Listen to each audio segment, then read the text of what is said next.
घंटे तक इनसे लिपट के रोती रखी। जब उस बाप के लिए आधा घंटा रोई है तो इस बाप में कौन से कांटे हैं जिसको तू 2 बार चाय देते हुए नकनकाती है, गर्म रोटी देते हुए तेरे लहजे बिगड़ जाते हैं। क्या तूने वहां परिवार का खाना नहीं बनाया है? वहां 12 लोगों का खाना बनाती रखी, यहाँ 4 का खाना बनाते हुए तेरे हाथ दुख जाते हैं। फिर कहते हैं कि हमारी बहू को, बेटी को इज्जत नहीं मिल रही है। मैं कहता हूं खुदा की कसम, जब तेरी बेटी ससुराल जाने लगे उससे इतना कह, यहाँ माँ बाप छोड़ के जा रही है, गम ना करना तो माँ बाप तुझे वहां मिल जाएंगे। यहाँ भाई छोड़े हैं वहां भाई मिल जाएंगे। जैसे हमसे प्यार किया है वैसे उनसे प्यार करना। खुदा की कसम तेरी बेटी को आने में देर हो जाती, इसे इज्जत मिलने में देर नहीं लग सकती। नारे तकबीर, नारे रिसालत, मसलके आला हजरत फैजाने गौसे आजम, इस्लाहे मुआशरा मुफ्ती हम्माद रजा साहिब किबरा। नारे तकबीर, नारे रिसालत, वही बात जिंदाबाद। मुफ्ती साहब ये समझा के भेजो ना बेटी को, बहुत अच्छा। लेकिन चाबी गलत भरी जा रही है। कह रहा रो क्यों रही है? 6 किलोमीटर ही तो है। आंखें भी कोई निकाले, फोन लगा दिए, चाबी लगी है। सही बात भाई, बड़े बड़े धन्ना सेठों से बेटियां नहीं पली। 4 बिगलने वाले की औकात क्या है बेटी पालने? बादशाहों से बेटियां नहीं पली। बेटियों के गुजारे बाप के घर नहीं, शोहर के घर होते। कभी ये राय दे के उनकी जिंदगी बर्बाद करने की कोशिश मत करना। रब ने शोहर को जो पावर दी है ना, उसे फांसी भी दे दोगे उसका कुछ नहीं बिगड़ेगा, लेकिन तेरी बेटी का सब कुछ बिगड़ जाएगा, सब कुछ बिगड़ जाएगा। हमने देखे हैं, एक दौर था, आप लोगों ने वो दौर देखा होगा, हमें शायद कुछ याद है कुछ नहीं है। वहां खालिद साहब कल गुजरे हुए दौर में किसी की बेटी को तलाक होती थी ना, तो 8 दिन तक बाप घर से नहीं निकलता था। ये गैरत होती थी, तलाक के बाद नहीं निकलता था। आज भाग जाए तो अगले दिन मुंह धो के आ जाता। हया का पानी मर गया आंखों से। बेटी को अगर तलाक हो जाती, बाप को हार्ट अटैक हो जाता था। आज बेटी का हाथ पकड़ के कचहरी में बाप कहता, नहीं रखनी है जी, तलाक दिलवाओ, नहीं रखनी है, तलाक दिलवाओ। ये हमदर्दी नहीं, ये बेटियों के साथ दुश्मनी है, ये उनके साथ सितम है। कितने दिन खिला लेगा? 8 दिन। कभी तो मरेगा ना जी, सही बात। मरेगा।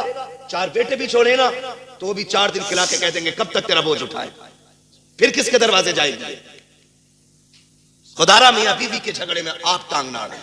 हाँ, अगर शोहर सितम कर रहा है तो बेशक उसके पास 1 मिनट के लिए बेटी मत छोड़ो, इसलिए कि वो हमारी बेटी है, हमारे घर का फेंका हुआ कचड़ा नहीं है जिसे हम दोबारा घर में नहीं ले सकते। अगर आपकी बेटी की जिंदगी मुश्किल हो गई है, ले आओ निकाल करके, रब उसके लिए कहीं और रिस्क का इंतजाम करेगा, लेकिन नाक के लिए नहीं, शान के लिए नहीं, खसाबी और पधानी में नहीं। तो जब ये चाबी भरी जाती है ना, तो फिर बेटियां बहू बन के नहीं, बम बन के जाती हैं। सही बात, बम बन के जाती हैं। चाय मांगे ले दूल्हा वहीं फट जाएंगे। मेरे बाप ने 10 लाख दिए थे, चाय खुद बना के पी। होना भी यही चाहिए 10 लाख वालों के साथ। मैं तो कहता हूं उनसे जूतियां उठवाएं ताकि औकात पता चले कि तुझे बेटी से प्यार नहीं, तुझे पैसे से प्यार था। सही बात है, बहुत अच्छा। होना भी चाहिए ऐसे कुत्तों के साथ जी, बहुत अच्छा, जो भीख मांग करके पैसा लेते हैं। जी जी, बहुत अच्छा। मुश्किल हो गया जीना, बहुत अच्छा बात, मुश्किल हो गया जीना। अच्छी बात। मौलवी 5000 मांगने निकाह पे तो कह रहा लिखा हुआ दिखा, और तू जो 10 लाख रुपए मांग के आया बगैर, सही बात है। वो क्या तू लोहे महफूज पे पढ़ के आया? कंडीशन देखो हमारी, हालात है। हम इतने गए गुजरे लोग हैं, पूरी जिंदगी बैठ नहीं खरीदते क्योंकि लल्ला को जहेज में मिलेगा। एक ही मोटरसाइकिल में वेल्डिंग करा के चला रहा, लल्ला को नहीं मिलेगी। हाँ सही बता रहा हूं। एक खाट का पाया 3 बार टूटा होगा, उस पर प्लास्टिक, उस पर लोया, कीले। क्यों? नई चारपाई आने वाली अगले साल। इतने बेहिस लोग हैं, और जन्नत में जाने की सबकी तमन्ना है, और होनी भी चाहिए। मेरे महबूब ने मांगा, फरमाया जब भी मांगो रब से जन्नत मांगा करो। कितने लोग जन्नत में जाना चाहते हैं? हाथ उठा के बताएं। सुभान अल्लाह। अल्लाह जिन्होंने हाथ उठाए सबको महबूब के सदके में जन्नत अता फरमा, है ना? आमीन। अल्लाह हम सबको जन्नत अता फरमा। लेकिन आसान तरीका मैं बताऊं, मुश्किल है बहुत जन्नत मिलना, लेकिन आसान एक है। क्या है? सुनो भाई, तवज्जो है सारे नौजवानों की। जी इरशाद। जिनकी नहीं हुई है वो भी सुने, जिनके बच्चे जवान हो गए वो भी सुने, जिनकी हो गई है वो भले कल बाद में मोबाइल में सुन लेना।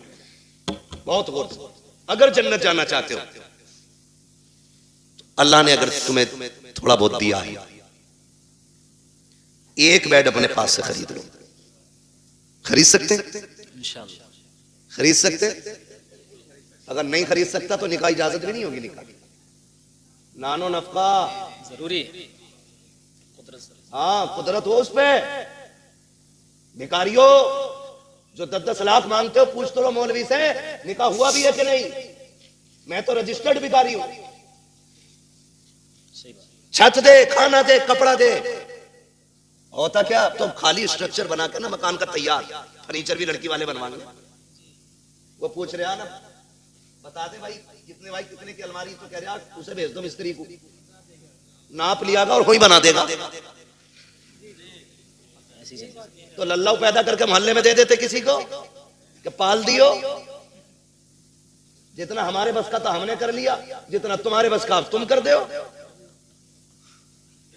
बेगैरत भेज देते, हराम की लत लग गई है खाने की। सही बात। मैं ऐसे लोगों को कुत्ते से बदतर मानता हूं, इसलिए कि कुत्ता फेंका हुआ खाता है, ये छीन के खा रहा है। जी ये छीन के खा रहा है। जिसे नहीं पता था आज पता चल गया। मैं बता के जा रहा हूं, किसी को मजबूर ना करना 10 लाख देने के लिए। तो मैंने क्या कहा, एक बेड ले लो, चंद प्लेटें ले लो, खाना बनाने के बर्तन ले लो, एक बिस्तर ले लो, चंद जोड़ी कपड़े ले लो, खाली हाथ किसी कमजोर के घर चले जाओ, चंद इज्जतदार लोगों को साथ लो। 250-300 बराती का इस्लाम में कोई तसव्वुर नहीं है। 4 इज्जतदार लोगों को लो, एक बड़े आलिम को लेकर के चले जाओ, जाके गरीब के दस्तरखान पे बिस्मिल्लाह कह के बैठो, पानी पियो, निकाह करो। क्या खाली हाथ बेटी दे दे और ये भी कह दे कि तू सिर्फ बेटी नहीं, हम तो ये समझते हैं जिसने बेटी दे दी है उसने सब कुछ दे दिया है। उसकी बेटी को लेके अपने घर की इज्जत बना ले। खुदा की कसम, तू मर के कब्र में बाद में जाएगा, खुदा तेरी कब्र को जन्नत पहले बना डाले। बेशक सुभान अल्लाह, जिंदाबाद जिंदाबाद। नारे तकबीर, नारे रिसालत, मसलके आला हजरत, उलमाए अहले सुन्नत, मुफक्किर इस्लाम मुफ्ती हम्माद रजा मुरादाबादी, जश्न गौसुल बरा व इसाले समाब। नारे तकबीर, नारे